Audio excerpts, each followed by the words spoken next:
Men дағы бүгін шәр учаскеге келіп, doğuşumdu referendumға, партияларға, қалған партияма беріп, өзімдің жарандық міндетімді атқардым бүгін.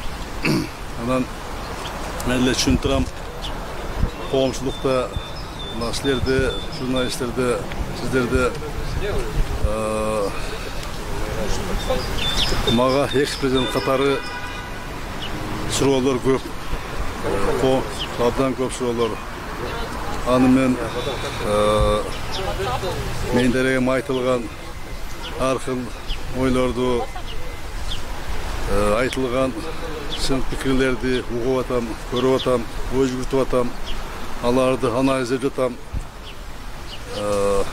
Әлбетте, менде дағы айта тұрған сөздер абдан көп. Бирок азыркы кырдаалда мени сүйлөп, саясатчылар менен талашып тартышып, анан диалогко аралашканыма караганда мен унчукпай турганым биздин өлкөгө пайдасы чоң болот да. Эмне үчүн дегенде, мына өзүңөр көрүп турасыңар, билип турасыңар, саясий туруктуулук өлкөбүздө жаңыдан мына бекемделип келатат. Менин айтканым, дегеним бул таасир этпей койбойт, таасир этет. Саясий чайкоочулук кылуучуларда жок эмес. Мен ошого жол бербейин деп атам да, жол бербейин деп чукпай турам. А мен жөнүндө кандай жеке мен жөнүндө айтылган сөздөр, айтылган ойлор кандай десе дагы мен аны көтөрөм, чыдайм. Эмне үчүн дегенде, өлкөдөгү саясий туруктуулук жана элибиздин биримдиги мен үчүн баарынан кымбат.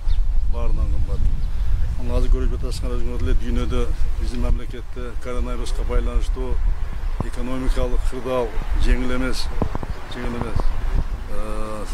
Андан башка да маселелер көп.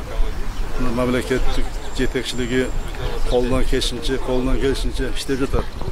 Мына мен ар дайым айтып жүрөм, дагы айтып кетким келет, өлкөдөн өткөн дөөлөт жок деп. Мына ошондуктан биз баарыбыз тең саясатты азайтып, жаратмандык жакка басым жасашыбыз керек.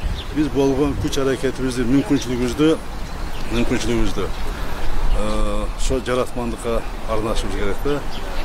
Анан менин көбүнө унчукпай сүйлөбөйт дейт. Мен унчукпагам негизги себеби мына ушул. Мага эң негизгиси элибиздин азыркы мамлекетибиздеги саясий туруктуулук жана элибиздин ынтымагы, мамлекетибиздин биримдиги, мына элибиздин биримдиги, мына ушул баарына мага кымбат да. Анан эми мен башында айтып кеттим, мага дагы баягы айтылган бере турган сөздөр көп деп. Буюрса мүмкүнчүлүк болот дагы жолуга алып сүйлөшкөнгө. Анан силерге чоң рахмат, силерге чоң рахмат силерге. Мына мүмкүнчүлүктөн пайдаланып, мына 2 күндөн кийин жараткан Алла Тааланын улуу өз пенделерине берген улуу орозо айы келатат.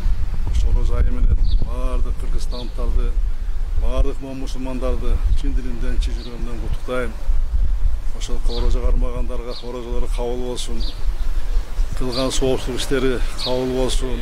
Элибизде аманчылык, жерибизде тынчылык, мамлекет өсө берсин. Анан рахмат силерге, чоң рахмат.